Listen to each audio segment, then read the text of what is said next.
Good afternoon. I'm Dennis Galucki.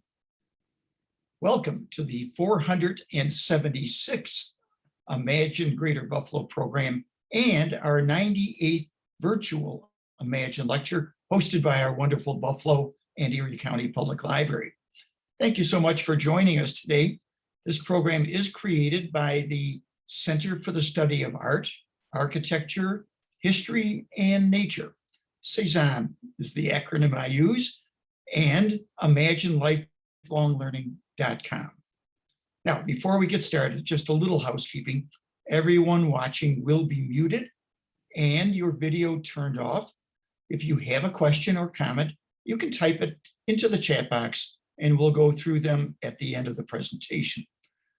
We are recording this program, so you can watch it again later on the Downtown Central Library's Facebook page and YouTube channels, and we hope you share the link with others. Now, on to our featured speaker. Kerrie Gallo is Deputy Executive Director. Kerrie guides the direction of Buffalo Niagara Waterkeepers' strategic initiatives. She oversees the organization's multidisciplinary teams in project planning and implementation, and she leads Buffalo Niagara Waterkeepers policy and advocacy work throughout the Niagara River watershed and the Great Lakes. Kerrie also serves as a project manager and team member on individual projects within the Waterkeeper organization. Let me give you the context for today's presentation as well. I first saw it as part of September, Waterkeepers' great effort of focusing on their efforts in the whole month of September. And this was part of a luncheon presentation, a Zoom presentation. A longer version, we've got it down to this half hour. Over the next 2 weeks following today, we'll be focusing on that corridor, the Scajaquada Creek, the Olmsted Parks that hold it, and the expressway running through it. So keep your eyes open for those speakers next Tuesday and the Tuesday after. So with that context, and I, having seen the presentation in September, I know you're going to like it. So let me welcome Kerrie Gallo. Kerrie, take it away. Thank you, Dennis. I'm going to attempt to share my screen, and so I'll just need for you to verify that you can see what I'm sharing. Do you see PowerPoint? Yes, well, okay. Yes. Well, you see the beginning of it? Yes. Okay, just give it a second here. I think there's a lag. There we go.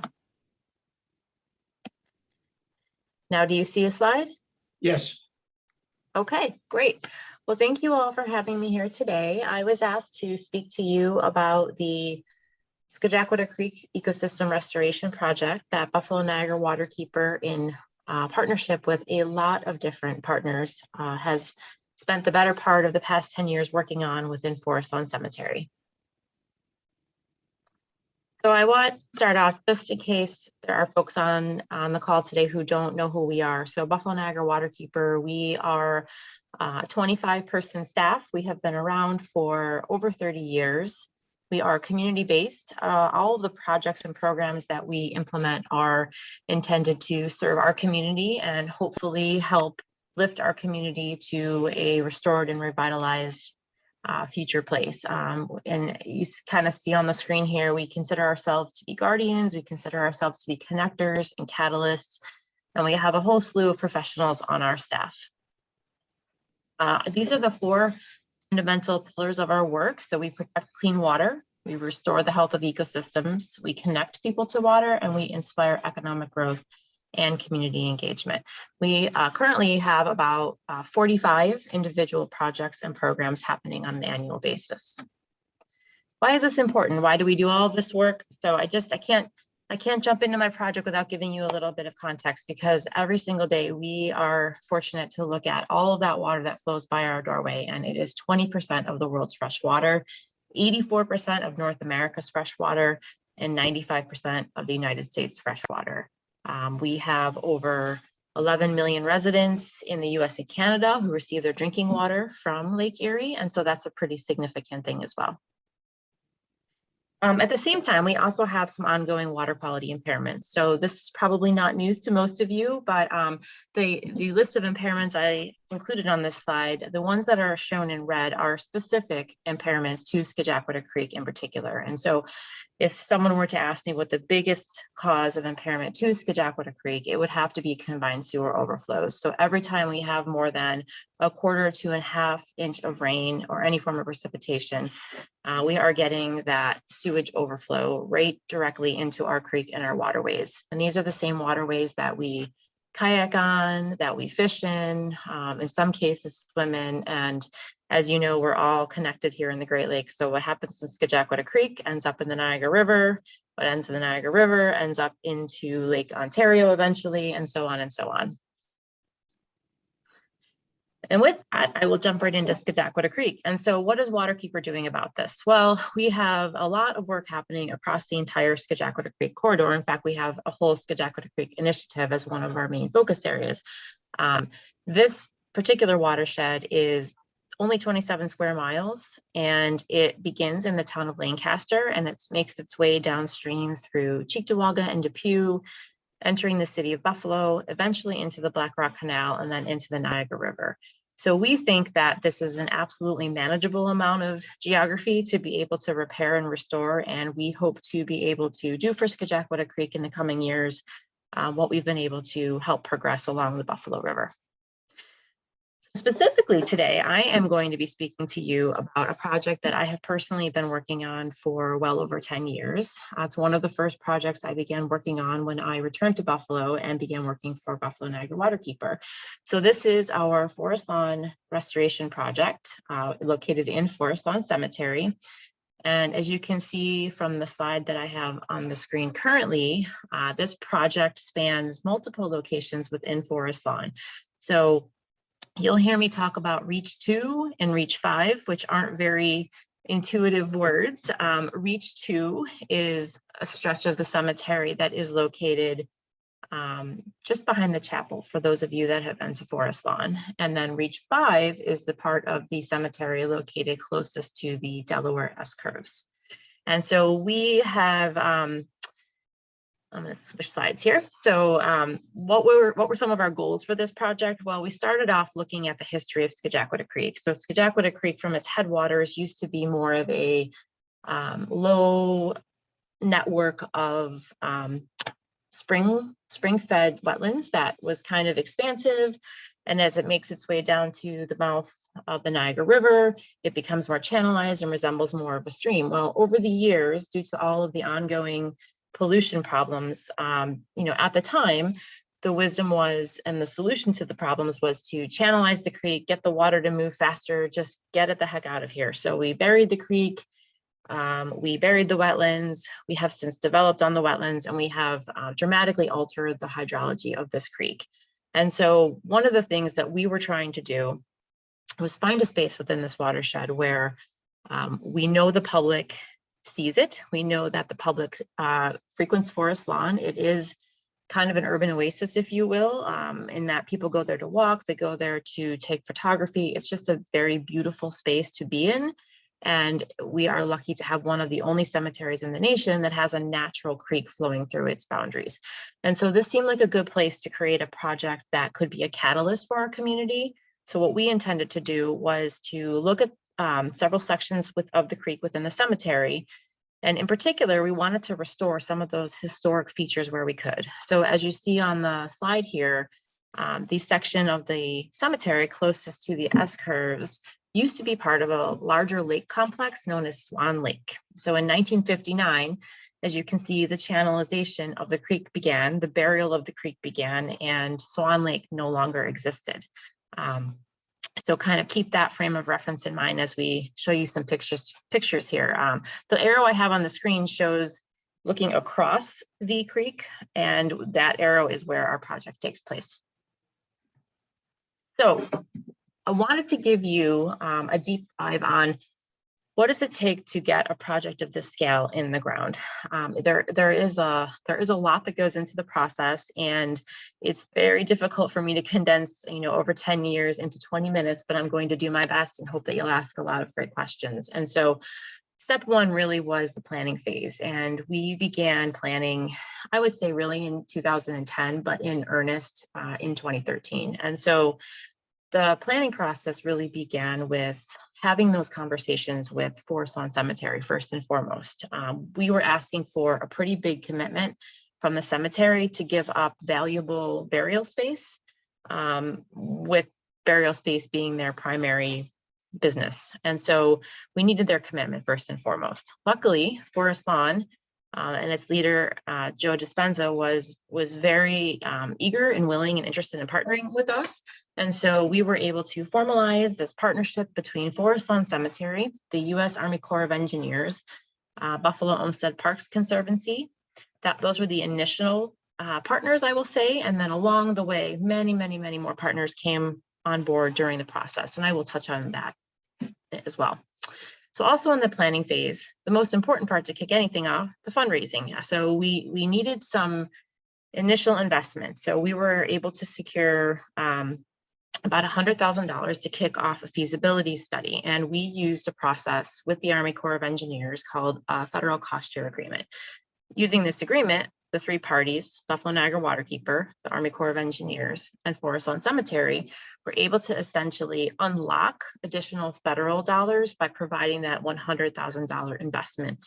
And so it's a 65% to 35% cost share, with the non-federal partners paying 35% and the federal government paying 65%.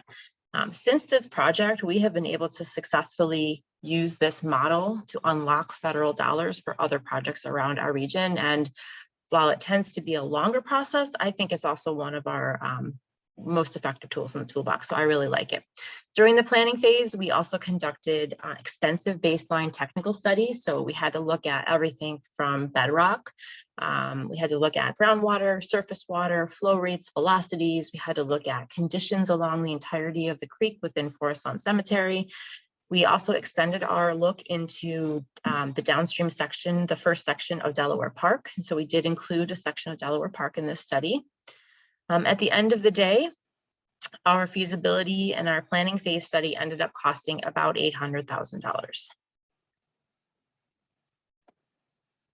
The next phase that we moved into was the design and engineering phase. And so again, using that same cost share agreement, we were able to provide additional funding in the realm of $300,000 initially, and that allowed us to unlock additional federal monies. And with those federal monies, we were able to bring additional partners to the table. So at this point in time, we were fortunate to have the Buffalo Sewer Authority enter the picture. And also they were able to then leverage additional funding. So with the Buffalo Sewer Authority at the table and the partners that I've already talked about, this is the phase where we really sit around the table and do the engineering. And I say sit around the table very literally. There were countless hours of back and forth on engineering, design, little nuances, make this less straight, make this less jagged, put this here, move that there. And we went through this iterative process for a handful of years. And so the design phase was the longest phase, but it was one of the most important phases. It also includes a lot of community education and outreach. So within this phase, we were able to do things like create partnerships with some of our local schools. We were able to get students to come in and actually do a photo documentation of this project from start to finish. And, while it wasn't the same class of students, obviously through the years, we were able to amass a collection of progress through photography and also educate and engage students at the same time. So that was a really neat thing. We were also able to incorporate some citizen science. We had flow gauges put in through partnership with the University of Buffalo.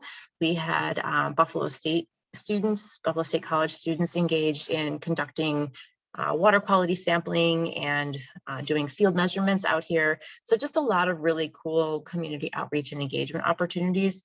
We had multiple partnerships with SUNY ESF. They are, we partnered with their landscape design division, and they did a whole series of semester-long studies for us across the whole of Scajaquada Creek, some of which focused on what are the possibilities within the cemetery for restoration. And so some of our design concepts were inspired by the ideas of those students.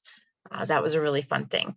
And so also probably the most important component of the design phase, aside from actually ending up with an engineered design plan, is the conceptual drawing. So what I have up here on the screen just shows you the various iterations of conceptual renderings that we had to go through. You know, the bottom right, you're seeing this is what was first produced by the Army Corps of Engineers as, you know, we could do this. We could create a series of floodplain benches.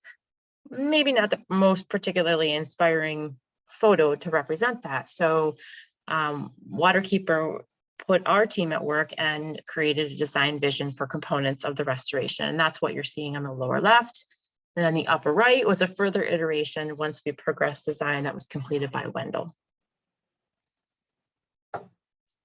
So again, this is one of those conceptual renderings that our staff at Buffalo Niagara Waterkeeper created. And again, this was provided at the design stage because we needed people to be able to visualize themselves walking through parts of our design, walking through parts of this restoration, interacting to get the feel for what it might be like.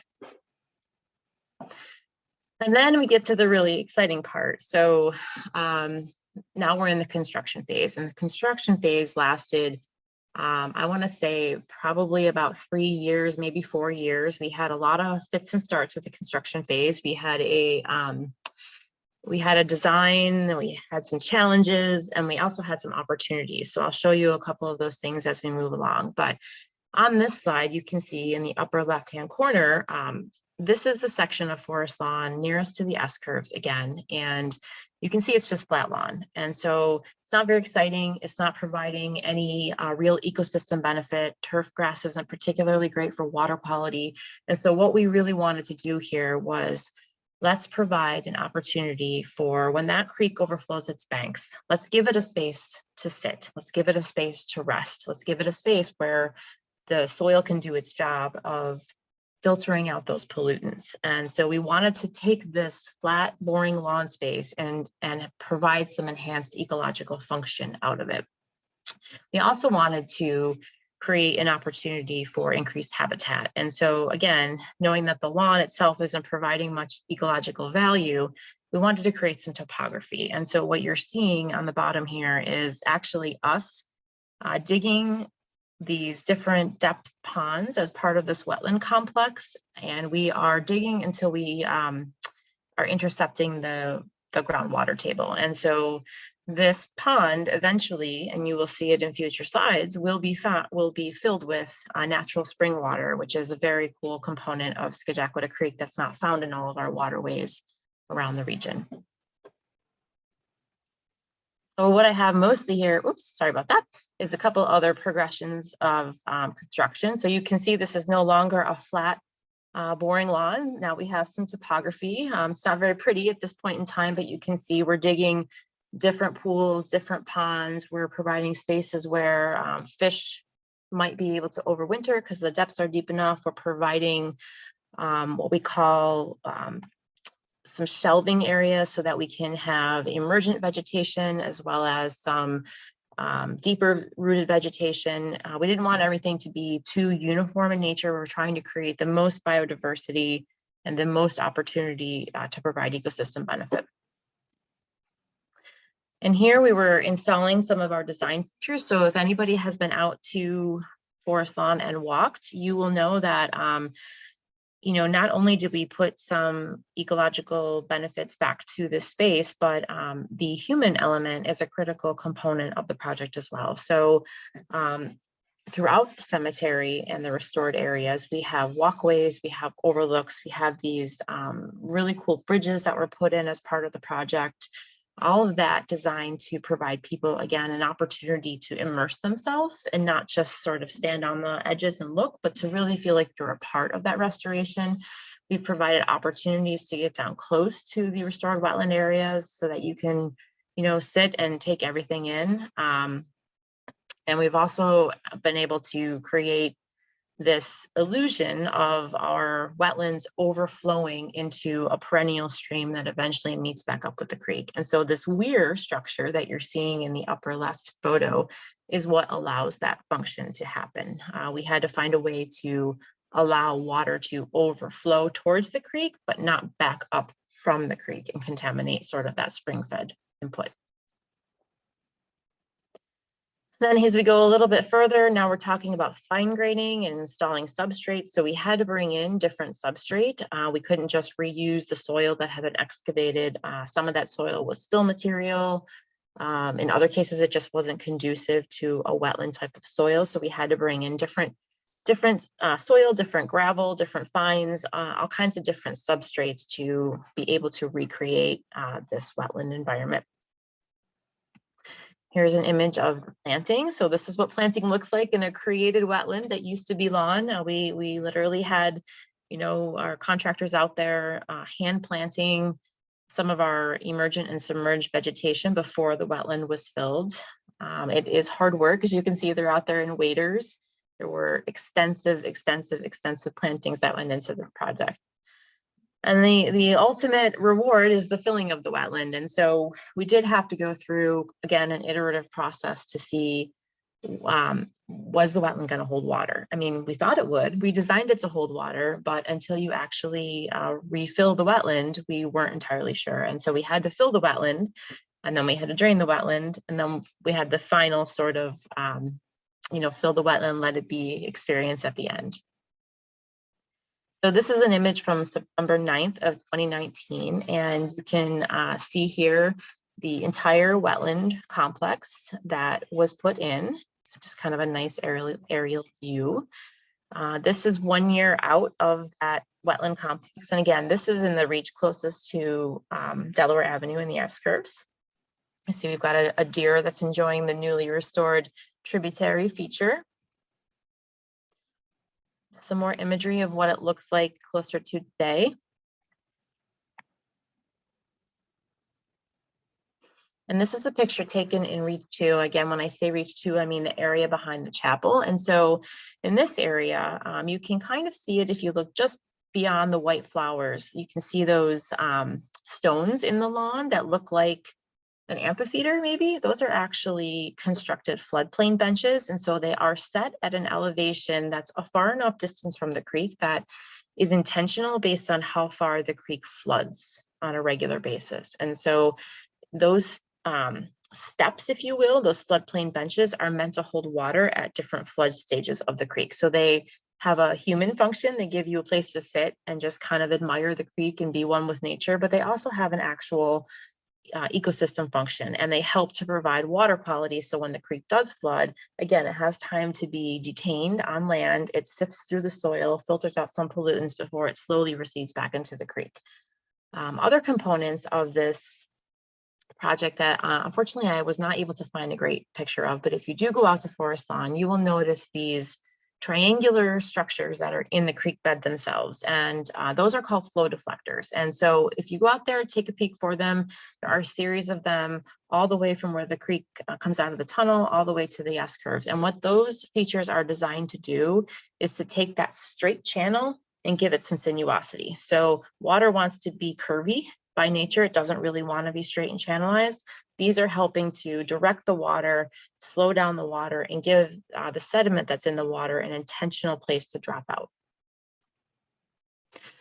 Again, another component of this project is the educational signage and meadow markers that were put in. Some of these features were installed fairly recently across the various stages. So we do have extensive educational signage that was developed by our in-house waterkeeper staff. And we have worked to delineate the boundaries of this project so that people know, hey, this meadow area, it's an establishment. It might look a little messy, but it's meant to look this way for now. And someday soon, it's going to be a self-sustaining, really beautiful piece of the ecosystem. And here's a closer view of what those educational signs look like. So as you can see, they contain a lot of information about what's going on in the creek, what's going on in the Scajaquada corridor, what's going on specifically at that point you might be standing at an overlook. And you can really learn a lot if you have some time to wander through these specific sections of the cemetery. Challenges. We need to talk a little bit about challenges because in any project there are challenges, and this one was no exception. This, for me personally, was a really interesting project to work on because if you would have told me that I would be working on a cemetery, on a wetland restoration project in my younger years, I think I might have second guessed that that statement. But I've spent over 10 years working on a project in a cemetery, and so that in and of itself has been interesting from a design standpoint. There are practical considerations outside the realm of ecological restoration that came into play when working within a cemetery. Obviously, first and foremost, the cemetery is there just for its primary function, and we had to be respectful of that at all times. So that did present some challenges with trying to just manage construction and construction noise and keep things clean and keep things neat and just make sure that we were being respectful at all times of the cemetery's functions. I mentioned funders and I mentioned partners. We had over 12 partners through all phases of this project, and we had over 10 funders, 10 individual funders, and then some collective funders. So that's a lot of people to make happy, if you will. Each funder has their own set of constraints or requirements or expectations, and each partner has the same. And so really this project was one, I said it at the beginning, but I'll say it again. It was one of partnership, it was one of patience, it was one of persistence. And we had to be very careful to make sure that we were always doing our very best to meet each of those individual expectations. Herbivory. I have this, this buck standing up on the picture here. Forest lawn, because it has a fence around it, kind of functions like a zoo in some ways. So they have a very elaborately established deer herd within the boundaries, and that created havoc on our plants. So this picture you're seeing on the right is a berm, and we created this berm, we planted the berm, we put all this beautiful vegetation in there, and you can see that the deer kind of had a field day with that. And so we lost a ton of material to deer. We lost a ton of material to geese. Forest lawn did not want to put in goose deterrent because it is visually unappealing. I understand that. That was, again, one of those practical considerations, but we did have to go in and replant things multiple times. So when we talk about challenges, I think probably the last one on the screen is the most important: adaptive management. No restoration ever in the history of the world or moving forward is 2-3 years, put it in the ground and forget it. That just isn't how it works. And so you put your project in the ground, you make the best plans, you do your studies, you do your engineering, and then nature has its own ideas about how these things are going to work. And so you have to plan ahead to have enough reserve funding, to have contingent funding, to have landowner agreement and consent to be able to go in and adaptively manage whatever is thrown your way. And there will be lots of things that you just can't plan for no matter what. A couple of other challenges we experienced: that weir that I was telling you about. Again, you see it here in the right hand picture.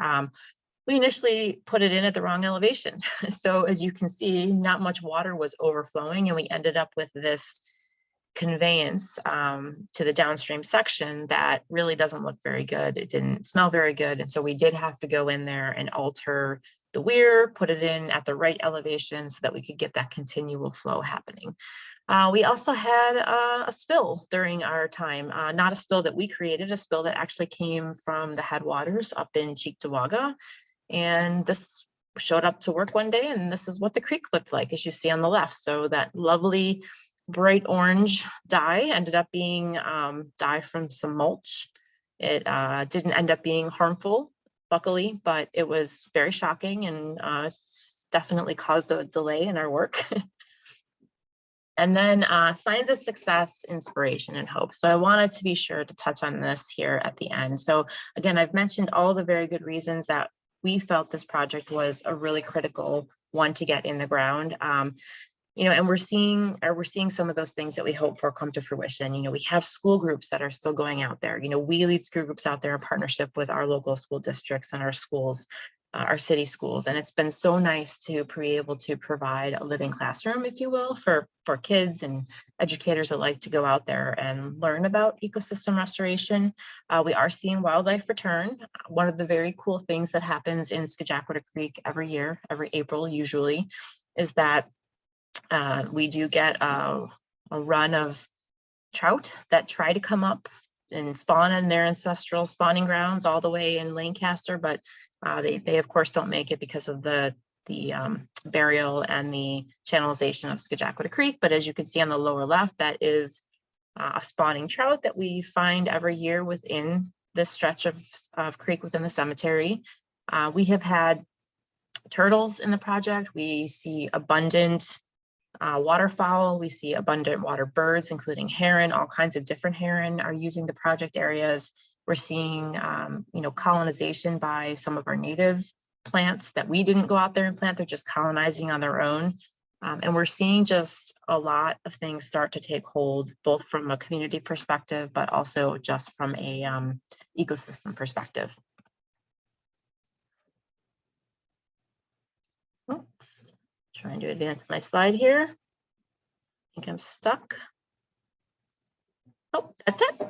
That's all I have. So I will conclude just by saying thank you very much for having me here today, and I would be happy to take any questions. Kerrie, that was outstanding. Thank you. Yeah. And folks, this is your chance to interact with a project manager of a decade-long project. I mean, that was a good summary. Let me begin by at least asking if you leave Forest Lawn at that point, the work you've done, now you're on the other side of the S-curve, and you're in that little straightaway when you walk around the lake, Delaware Park Lake, and you see a trap. It holds things. It is so much better than it used to be. It really was a collector of a lot of items. Let's put it that way. You've really done a good job. But is that your next step in cleaning the Scajaquada to look at that, or does that get healed because of the work you've done? So that's kind of it's a complex question with a complex answer, but I'll do my best. We are working on many things across Scajaquada Creek. So we're working on a project up in the town of Cheektowaga that we'll soon be, shouting more about and really excited about. That's just getting underway. And that's very cool because it's an opportunity to improve water quality upstream at the source. And so, as you know, it's like a giant snowball, right? The water quality, if it's degraded at the source, only gets worse and worse and worse as it goes downstream. And so that's very exciting. We are working in the downstream section of Scajaquada Creek up from the Black Rock Canal with, again, lots and lots of community partners to try as part of a coalition to, reimagine what the 198 removal process might look like, to imagine what might a waterway campus look like? What if we could connect our communities back to this creek and provide green space along the creek? So we're looking kind of at that big picture landscape level also. And then, we're looking for some specific opportunities downstream from here. It could be as simple, nothing is simple, but it could be as simple as, trying to mitigate the trash further at some of those collection points. That takes partnership with the folks that are responsible for maintenance on those. Where's the trash coming from? On the citizen side, we're always doing cleanups. We have one of the most robust cleanup programs in our region. And I will tell you, Scajaquada Creek and the sites, particularly along the lower creek, are just some of the worst trash collecting sites from human disposal that we have. Just bags and cups, and it's tires, lots of tires. So doing a little bit everywhere along the creek. Yeah, I can attest to that. Walked with you on September 1st. You had a lot of volunteers out there picking up just the obvious things that you could get at.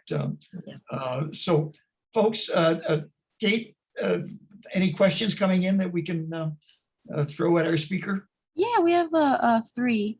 There is one by a viewer that says, can you speak briefly to what is going on up and downstream from the cemetery project? So, upstream, I'm not sure how immediately upstream, but upstream really starts in Cheektowaga in my mind. Is that you were shaking your head. I don't know if that, And Kerrie, The- when you say upstream starts at Cheektowaga, whereabouts exactly, what would you identify the beginning of the Scajaquada Creek?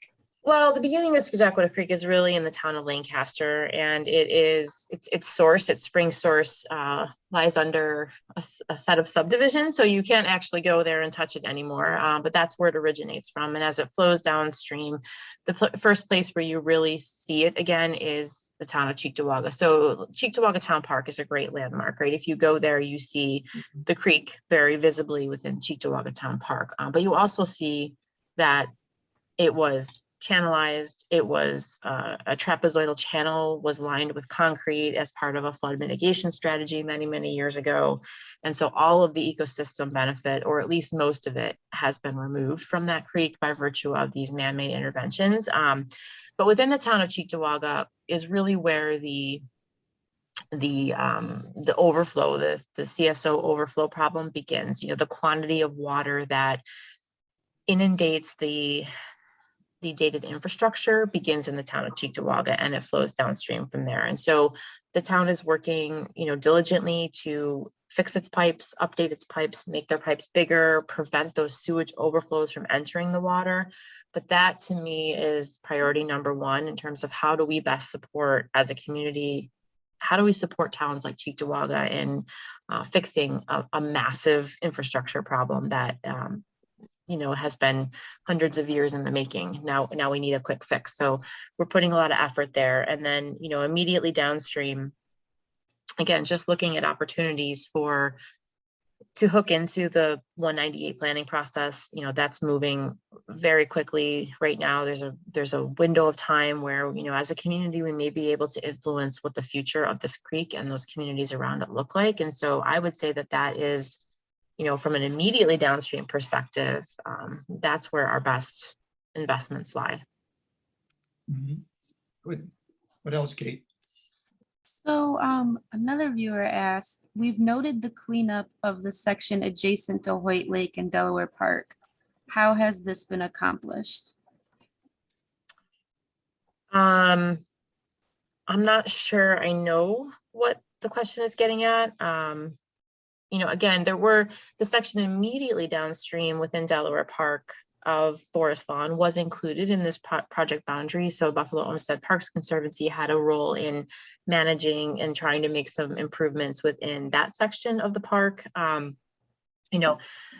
know of, this is not something that Waterkeeper was personally involved in, but I know of improvements to the fountain and which provides aeration within the lakes downstream and within Delaware Park. That used to be drawing water from a layer of the bedrock that wasn't so great. And so it wasn't really doing much to improve water quality, but that has since been re-drilled and fixed and addressed. So that's helping to improve water quality as well. And again, all of these landowners, all these stakeholders, all of these partners are all part of a larger coalition to help think big about, what are the possibilities here to fix this 27 square mile watershed.